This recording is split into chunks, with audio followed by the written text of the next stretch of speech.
Bonjour toute la communauté YouTube. Aujourd'hui, un nouveau podcast sur les incubateurs. Nous allons partir explorer les incubateurs en France et aux États-Unis.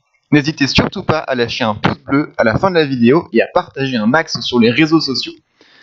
On commence tout de suite par les incubateurs français. Quel incubateur sollicité en France? On va en voir deux types très différents.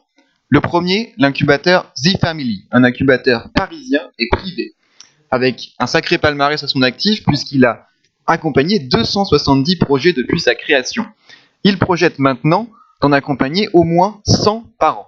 C'est un incubateur qui fonctionne très bien avec un modèle économique spécial puisque tout le monde peut rentrer, pas de questionnaire, pas de sélection sur vidéo à l'entrée. Il faut juste un coup de cœur du jury sur votre idée pour que vous puissiez accéder à l'incubateur.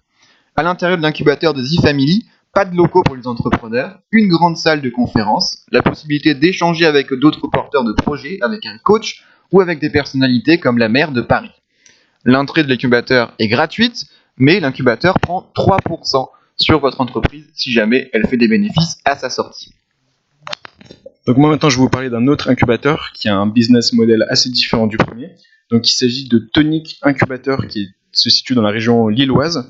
Donc c'est un incubateur qui a pour vocation d'accueillir seulement des projets de la région du Nord-Pas-de-Calais.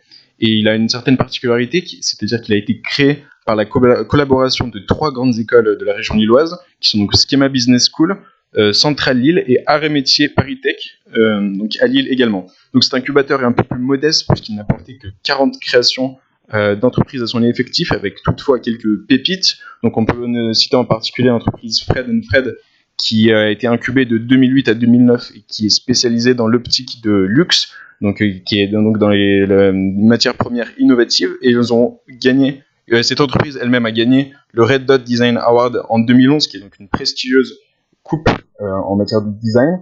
Donc ensuite, en ce qui concerne l'adhésion à cet incubateur, elle est gratuite pour toutes les entreprises qui sont désireuses d'y accéder, puisque le financement est assuré par les écoles.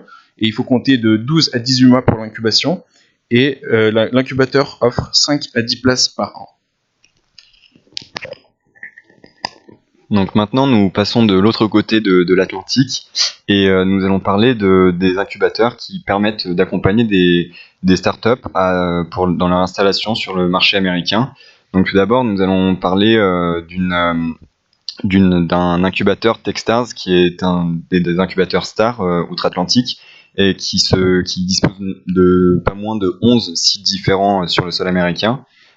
Techstars propose de financer à la hauteur de $120,000 les entreprises qu'elle accompagne en échange d'une participation dans l'entreprise à hauteur de 6%. Donc Techstars a accompagné des entreprises telles que Zaxter et dispose de partenaires assez prestigieux tels que IBM, Microsoft ou encore American Airlines. Mais le désavantage que peut présenter Techstars est qu'il faut remplir des critères assez pointus pour intégrer ce programme. Et si nous plaçons du côté des étudiants français, peu d'étudiants français peuvent accéder à ce genre de programme. C'est pourquoi nous nous sommes intéressés à des programmes tels que ERAI, qui a été créé par la région Rhône-Alpes en 1987 et qui propose d'accompagner des startups locales, donc françaises, plus précisément de la région Rhône-Alpes, dans leur développement sur le marché américain. Et c'est à travers des programmes tels que Implantis, situé à Atlanta, Philadelphie, New York ou au Québec, que ce programme va aider des entreprises désireuses de s'installer sur le sol américain. Et donc ce programme va fournir tout le dispositif logistique aux startups, tels que des bureaux, des salles de conférence. Et ce programme a accompagné des startups comme Ubique Media, qui est une jeune pousse lyonnaise. Et donc Ubique Media a bénéficié du soutien des incubateurs du Québec et d'Atlanta pour développer son business outre-Atlantique.